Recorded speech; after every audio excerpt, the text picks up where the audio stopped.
Seja bem-vinda, seja bem-vindo ao Pod Contas, o podcast da Escola Paulista de Contas Públicas, vinculada ao Tribunal de Contas do Estado de São Paulo. Eu sou o Patrick Rafael Comparoni, servidor da escola, e hoje tenho o prazer de receber meus colegas no TCESP, o André Bortolo da Cruz e a Renata Almeida de Lima, servidores da Diretoria de Contas do Governador, e a Priscila Martins Ciccone, servidora da 5ª Diretoria de Fiscalização.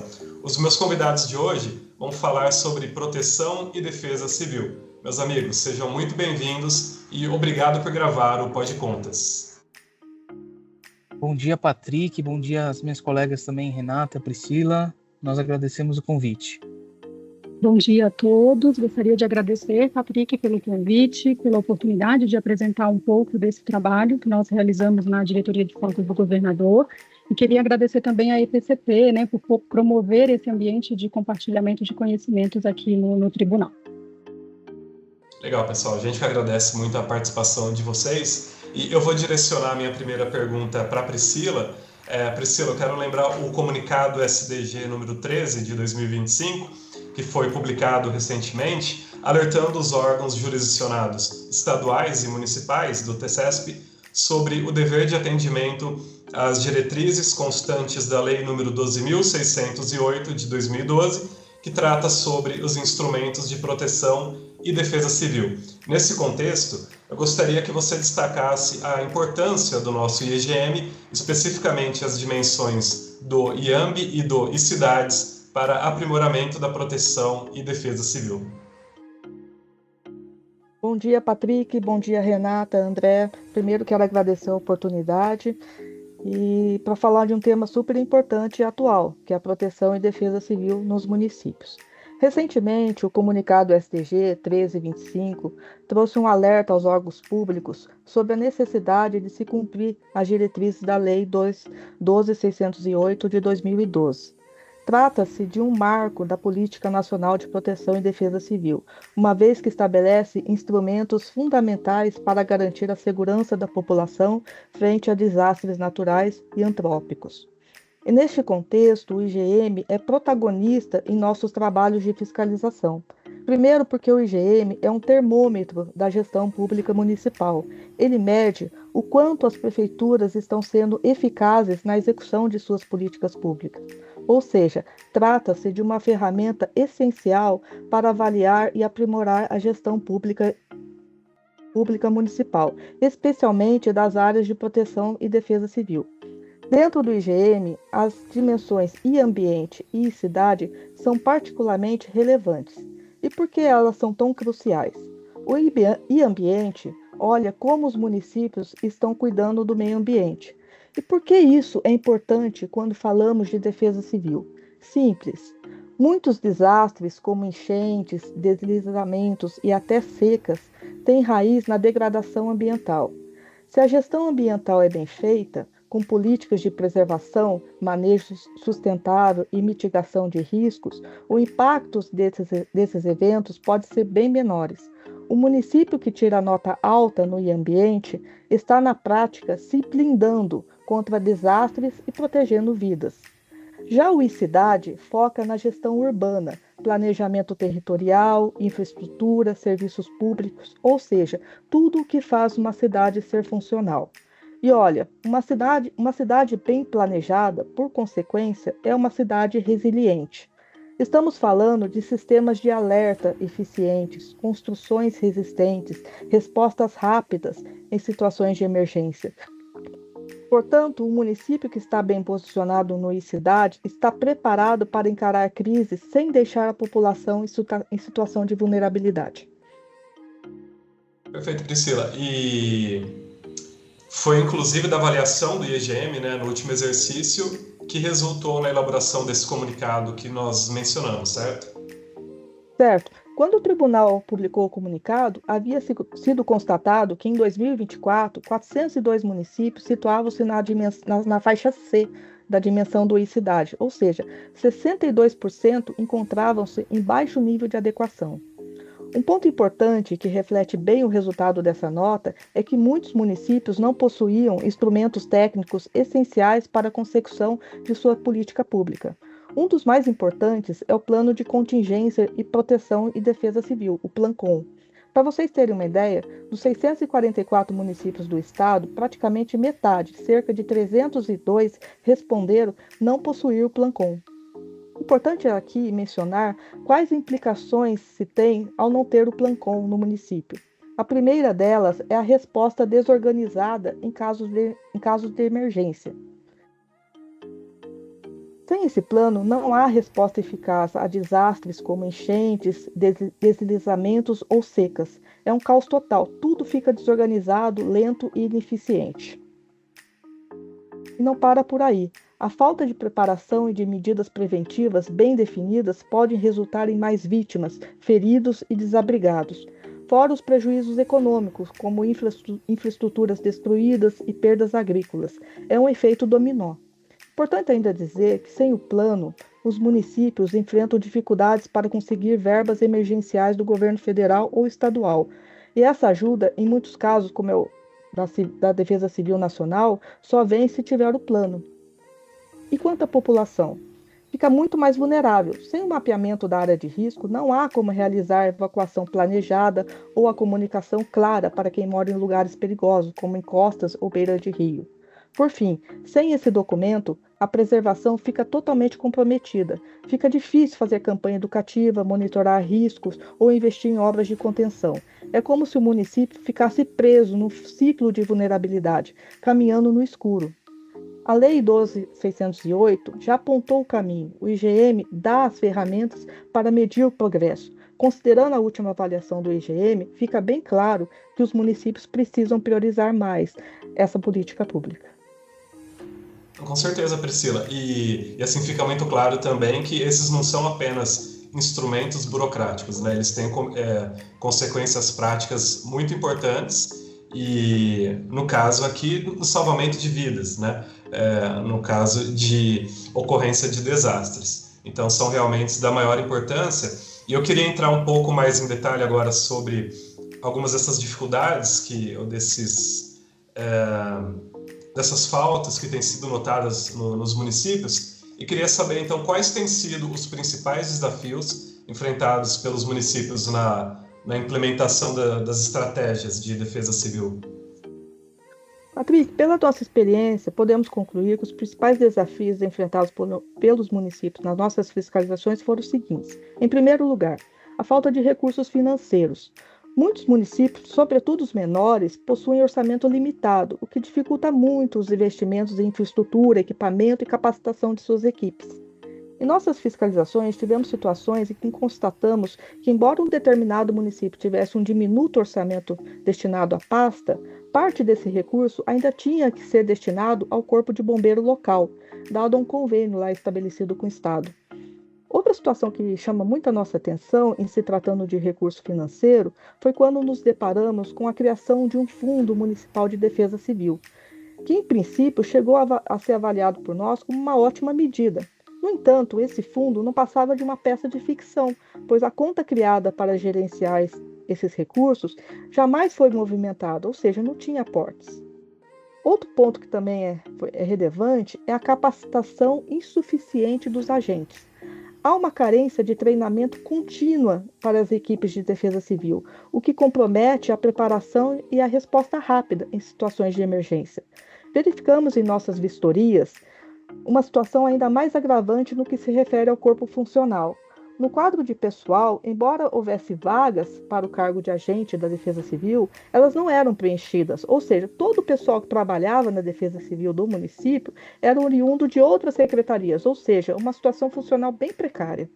Também chamou nossa atenção a ausência de coordenação interinstitucional, ou seja, a falta de integração entre as secretarias municipais. Situação essa que dificultava muito a elaboração e a execução de planos conjuntos, resultando em ações fragmentadas e sem efetividade. Quanto ao campo educação e conscientização, a população muitas vezes desconhece os riscos locais e os procedimentos de segurança devido à ausência de campanhas educativas. Também verificamos que não havia ações ou estímulos à participação da sociedade civil, muito embora elas sejam previstas na Lei 12.608. Outro ponto relevante é a infraestrutura precária. Sistemas de drenagem, alerta e monitoramento das áreas de riscos, conforme se exige a Lei 12.608, por vezes são insuficientes ou inexistentes. Há, inclusive, situações que nem demandam tanto recurso, mas que na prática não vemos serem implementadas, como, por exemplo, o Sistema Eletrônico de Cadastramento de Ocorrências. Em nossas inspeções, só nos deparamos com processos físicos. E para agravar ainda mais a situação, há áreas de riscos provenientes de um planejamento urbano inadequado. São ocupações irregulares em encostas ou em margens de rios. A fiscalização do município, por vezes, é precária, pois a atuação só se dá em situações extremas, de risco iminente, para fins de interdição da área. Não há medidas preventivas. Por fim, constatamos que, mesmo nos setores minimamente estruturados, há deficiências que precisam ser sanadas. Uma delas é a desatualização de instrumentos técnicos essenciais, como o PLANCOM, Plano Diretor de Proteção e Defesa Civil, o Plano de Implantação de Obras e Serviços para Redução de Riscos e Desastres, o Plano de Ação Imediata, o PAI, a Carta Geotécnica. O papel desses instrumentos é o de justamente fornecer subsídios técnicos para que o poder público municipal planeje e administre o seu território, atuando de forma preventiva na gestão dos riscos geoambientais. Renata, direcionando agora a pergunta para você, nós sabemos que os municípios são apenas um dos atores, né, nessas políticas. E o nosso sistema federativo, ele prevê, então, a atuação compartilhada entre os diversos entes. Nesse sentido, eu queria te perguntar qual que é o papel do Estado na prevenção às catástrofes e desastres naturais? Isso mesmo, Patrick. Eu acho interessante, para responder essa pergunta, contextualizar um pouco do que nós vimos durante o planejamento e durante a execução da nossa auditoria operacional, né? Que foi realizada no âmbito das contas do governador do ano de 2022 e que versou ali sobre a atuação do Estado na prevenção aos desastres naturais. Bom, o escopo da nossa auditoria ele foi justamente abordar algumas das competências do Estado de São Paulo no contexto do Sistema Estadual de Proteção e Defesa Civil, chamado CIEPDEC. Então, na época, nós analisamos diversas ações de alguns órgãos estaduais envolvidos nessa política pública transversal, né, que, como você disse, deve ser tratada de forma conjunta entre os diversos órgãos e secretarias. Nós consideramos, sobretudo, aquelas ações que estavam voltadas à prevenção de desastres naturais relacionados às chuvas intensas no estado de São Paulo. Então, nossas análises, elas abrangeram parte do papel da Coordenadoria Estadual de Proteção e Defesa Civil, a CEPDEC, da Secretaria de Meio Ambiente, Infraestrutura e Logística, a CEMIL, sobretudo no âmbito das atribuições do então Departamento de Águas e Energia Elétricas, o DAEE, e também da CDHU, que é a Companhia de Desenvolvimento Habitacional e Urbano do Estado de São Paulo. Bom, feita essa contextualização desse trabalho que a gente desenvolveu aqui na DCG, é interessante falar do atual marco regulatório de proteção e defesa civil no Brasil, né, que a Priscila trouxe um pouco para nós, que tem como principal norma a Lei número 12.608 de 2012. Essa lei, ela determina que a União, os estados, o Distrito Federal e os municípios atuassem de forma articulada para reduzir os riscos de desastre. Além disso, ela destaca também quais são as diretrizes, né, que deveriam ser seguidas por todos os entes federativos. Dentre as atribuições do Estado, nós podemos destacar algumas, né, que estão estabelecidas nessa lei, como, por exemplo, de instituir um plano de proteção e defesa civil, de identificar e mapear as áreas de risco, de realizar estudos para identificar as ameaças e vulnerabilidades nos territórios e a atribuição de realizar ali um monitoramento meteorológico, hidrológico e geológico das áreas de risco. Isso sempre considerando uma articulação, né, com os municípios e com a União. Bom, além disso, é uma atribuição dos estados, de acordo com essa lei, apoiar, sempre que for necessário, os municípios nas suas ações preventivas, como, por exemplo, no levantamento das suas áreas de risco, na elaboração dos seus planos municipais de contingência e na divulgação de protocolos de prevenção e de alertas. Após a ocorrência de um desastre natural, também vai caber ao Estado atuar mediante o apoio aos municípios nas suas ações emergenciais. Bom, no caso do Estado de São Paulo, a operacionalização das atividades da Defesa Civil ela está estruturada por meio do Sistema Estadual de Proteção e Defesa Civil, o CIEPDEC, né, que eu já havia mencionado, e esse sistema ele está normatizado no decreto número 64.592, de 2019. Ele vai abranger, além do Estado, então, os municípios e também a sociedade civil. O órgão central desse sistema é a Coordenadoria Estadual de Proteção e Defesa Civil, a CEPDEC, que está subordinada diretamente ao governador do Estado. Os órgãos regionais, né, são as REPDECs, chamadas Coordenadorias Regionais de Proteção e Defesa Civil. Ao todo, são 19 REPDECs distribuídas pelo território do Estado de São Paulo, e já no âmbito municipal, nesse sistema, nós temos as Coordenadorias Municipais de Proteção e Defesa Civil, as chamadas COMPDEC, né? A gente sabe que são muitos termos, muitas siglas, mas a gente está só trazendo aqui uma visão geral, né, para vocês. Quem tiver interesse também em se aprofundar, o nosso relatório ele está disponível no site do TCE para leitura na íntegra, né? E em 2022, a gente constatou, né, tinham 590 COMPDECs estruturadas no estado, ou seja, considerando os 645 municípios paulistas, esse número correspondia a cerca de 91% do total de municípios no estado com COMPDECs constituídas. Então, o que a gente percebeu naquela época é que quase 10% dos municípios paulistas ainda não tinham uma estrutura formal de defesa civil, né? E isso chamou nossa atenção.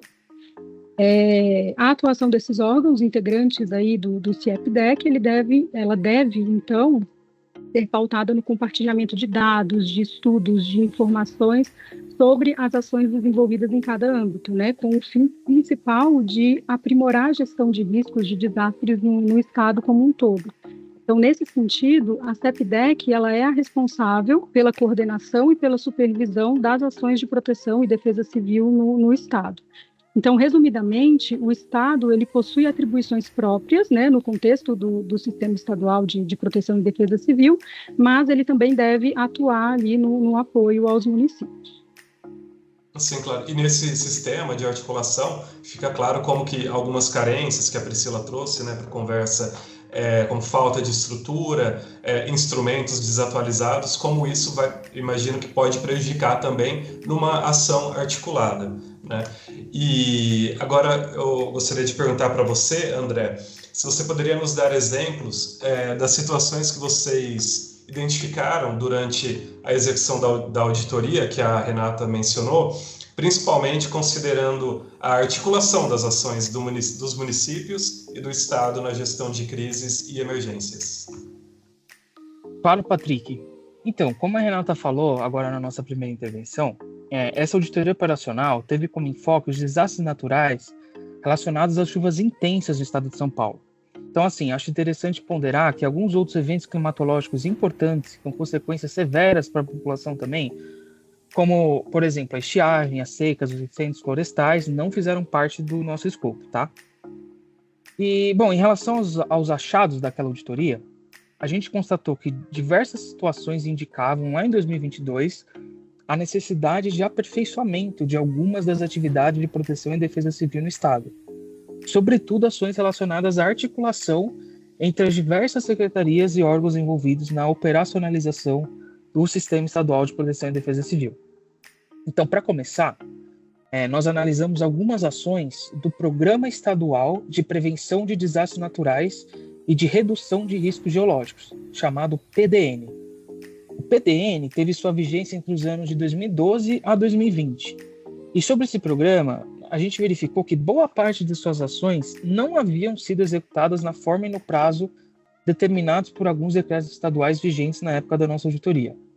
Além disso, o plano de trabalho subsequente, né, que deveria ter uma abrangência e uma projeção mínima até o ano de 2024, ainda não havia sido elaborado lá em 2022, ou seja, já foi constatado um atraso de mais de 2 anos no plano que seria vigente até 2024. Acho interessante trazer aqui também que o PDN não se tratava de um programa de natureza orçamentária, no PPA ou na LOA, mas ele consolidava diversas ações de prevenção e de gestão de acidentes associados aos fenômenos naturais induzidos ou potencializados pela ação do homem. E bom, durante a nossa auditoria, nós constatamos que o comitê deliberativo desse programa, do PDN, havia se reunido apenas uma vez durante toda a vigência do seu plano de trabalho. Ou seja, em outras palavras, entre 2012 e 2020, houve apenas uma reunião desse comitê. E esse fato desatendia uma determinação legal de que os encontros ocorressem semestralmente e revelava indícios de pouca articulação entre as secretarias na operacionalização do programa. A gente pôde observar também que, a despeito de determinação normativa, não foram elaborados os relatórios semestrais que detalhassem as ações executadas pelos órgãos e secretarias envolvidos no PDM, o cumprimento das metas, enfim, muitas questões formais e de articulação intersetorial não foram cumpridos. Bom, dando continuidade ao que o André apresentou em relação aos achados dessa auditoria operacional, naquela oportunidade a nossa equipe avaliou também o funcionamento, ou seja, os percentuais de inoperância dos postos de monitoramento do DAEE, tanto dos postos pluviométricos, né, que são aqueles que medem a quantidade de chuva em determinado período, quanto dos postos fluviométricos, que medem a altura das cheias pluviais, ou seja, dos rios, né? Foram considerados apenas aqueles postos que estavam sendo utilizados como fonte de informação para as ações do Núcleo de Gerenciamento de Emergências, da CEPDEC. Esse núcleo é aquele responsável por monitorar 24 horas por dia as áreas de risco de todo o território estadual, alertando os municípios e a população em geral quando surgirem aqueles primeiros sinais de um possível desastre. Na época da nossa fiscalização, o DAE informou dispor de um total de 1.790 postos pluviométricos e de 394 postos pluviométricos de operação própria, dispostos por todo o território do estado. Desse total, nós constatamos que mais de 70% dos equipamentos estavam inativos, ou seja, não estavam sendo utilizados para o monitoramento pluviométrico e fluviométrico no estado naquele período de análise. Em relação aos radares meteorológicos, né, do estado, nós também evidenciamos algumas dificuldades no âmbito da atuação do estado, como a falta de cobertura de todo o território estadual, principalmente ali nas regiões do extremo norte e do litoral do estado. E também constatamos a falta de manutenção desses radares existentes. Esses fatos, eles podem acabar dificultando, né, a tempestividade e a precisão das informações para o monitoramento e para a emissão de alertas de risco. Bom, para finalizar minha participação nesse tópico, acho interessante trazer aqui alguns dos achados relacionados à percepção das coordenadorias municipais, né, das COMPIDEC, a respeito do apoio estadual prestado para a execução das suas atribuições de proteção e defesa civil no âmbito dos seus territórios. Uma das técnicas de auditoria que nós utilizamos nesse trabalho foi o envio de questionários, né, elaborados pela equipe de auditoria e que foram enviados por e-mail para 177 COMPIDEC selecionadas. No caso, nós selecionamos aquelas que haviam participado do Plano Preventivo de Defesa Civil, o chamado PPDC, específico para escorregamento de encostas e inundações, que estava vigente ali nos meses de dezembro de 2021 e março de 2022. A metodologia, os achados citados aqui, né, eles estão disponíveis no nosso relatório para quem tiver interesse em aprofundar outros aspectos, como essa seleção, como nós fizemos a seleção dos municípios, do que o PPDC exatamente se trata, né, para absorver com calma essa quantidade enorme de informações que a gente trouxe aqui, né. Então, continuando, concernente às ações de apoio técnico prestado pelo Estado aos municípios para o desenvolvimento de suas atividades de defesa civil, a nossa equipe de auditoria detectou alguns indícios de ineficácia em relação à atuação da CEPDEC. Foi constatado que 63,5% dos municípios entendiam que os treinamentos na forma de simulados práticos deveriam ser realizados com maior frequência pelo órgão estadual, 28,2% afirmaram que as mensagens contidas naqueles alertas e boletins enviados pela CEPDEC na iminência de desastres careciam de especificidade suficiente quanto à abrangência geográfica da ocorrência, e 12,2% daqueles municípios afirmaram que as mensagens elas não eram enviadas tempestivamente, de forma a prevenir os maiores impactos à população. Foi apurado também que, por vezes, os alertas, né, eles eram recebidos pelo município durante ou até mesmo após o cessar de determinados eventos, como tempestades, por exemplo.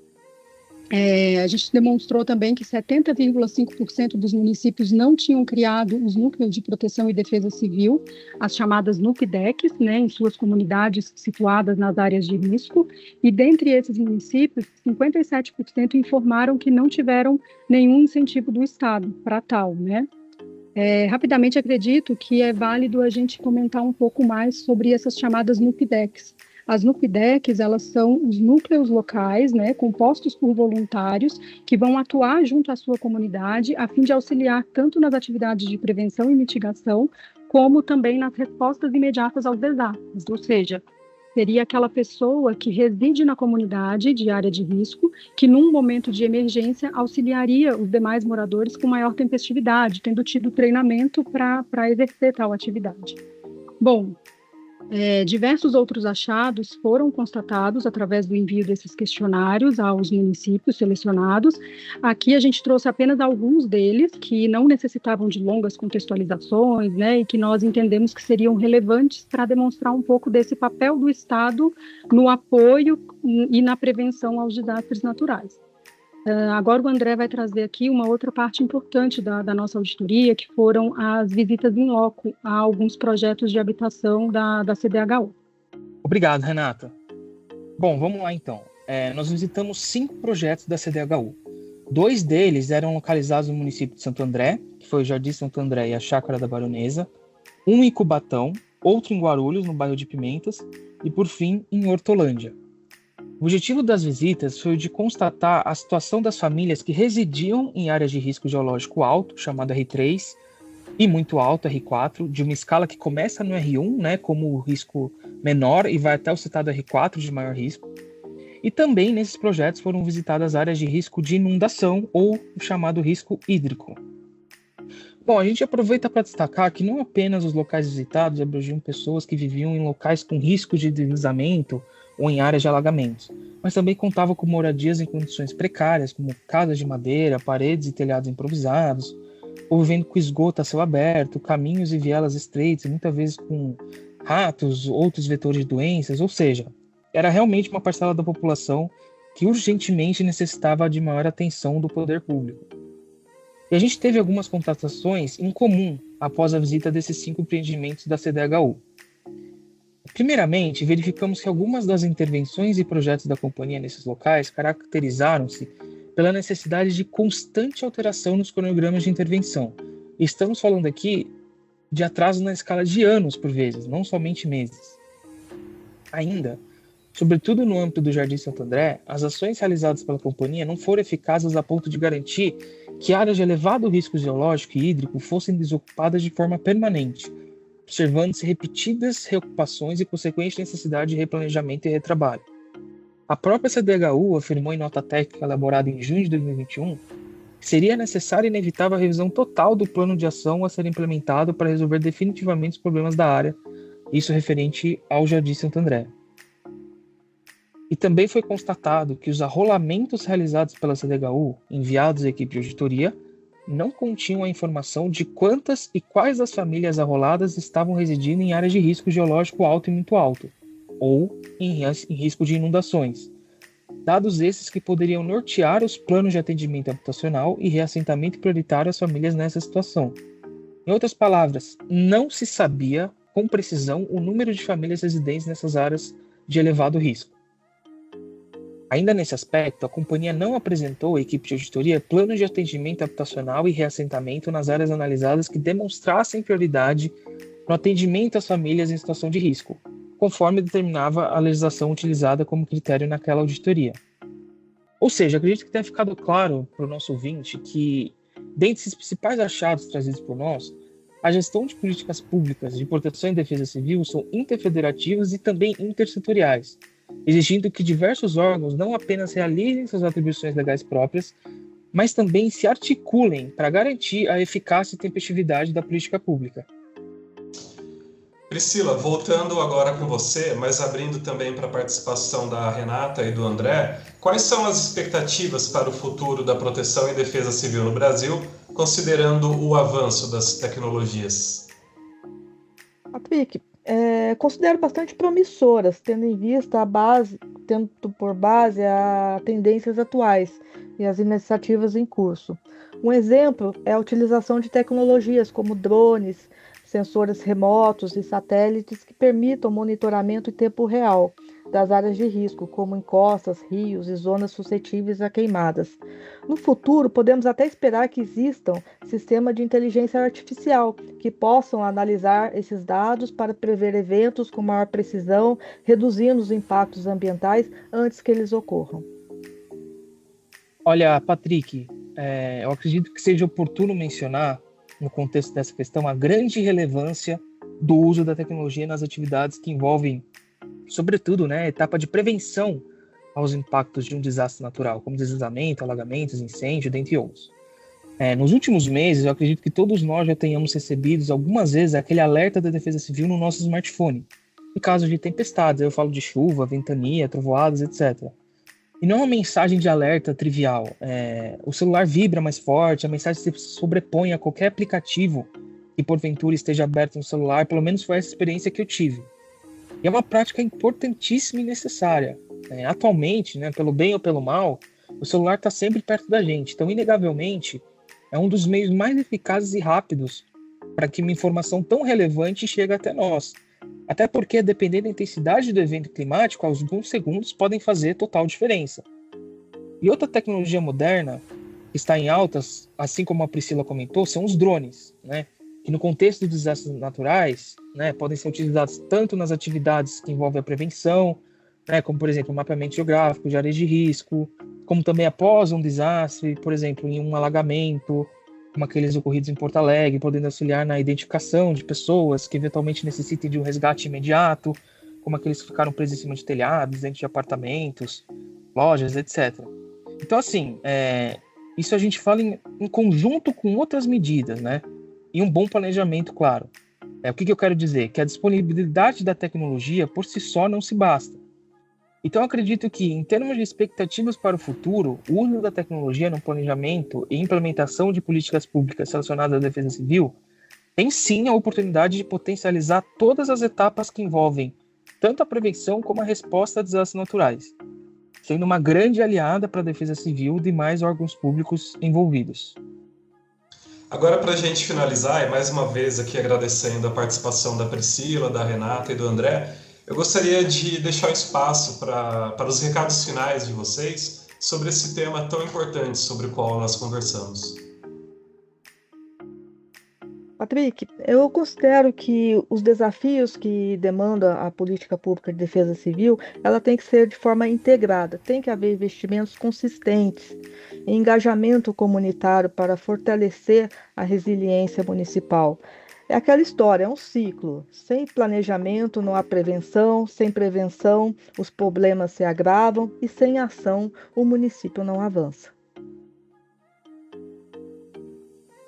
Bom, o que a gente percebe, é que os desastres naturais eles estão cada vez mais frequentes e intensos nos últimos anos, e geram grandes impactos humanos, econômicos às comunidades afetadas. Muitos dos problemas relacionados aos desastres, eles devem-se ao crescimento urbano desordenado, em encostas, em margens de rios, à deficiência na implementação e aplicação de normas e de instrumentos regulamentares, e de uma estrutura institucional pouco voltada à gestão dos riscos, à prevenção. E, assim, além disso que a Renata falou, que é o olhar da política pública de prevenção, é importante salientar também que temos o fator do aquecimento global e mudanças climáticas no geral influenciando em tudo isso que conversamos aqui hoje. Então, assim, para reduzir os impactos gerados pelos desastres naturais, demanda-se do poder público ações integradas, como todos nós já falamos reiteradamente aqui, entre os entes federativos e também suas diversas secretarias e órgãos, incluindo ainda a sociedade, com foco principalmente nos aspectos de prevenção e mitigação dos riscos. Eu agradeço aos meus convidados, agradeço também à nossa audiência, a quem peço que continue acompanhando o Pod Contas.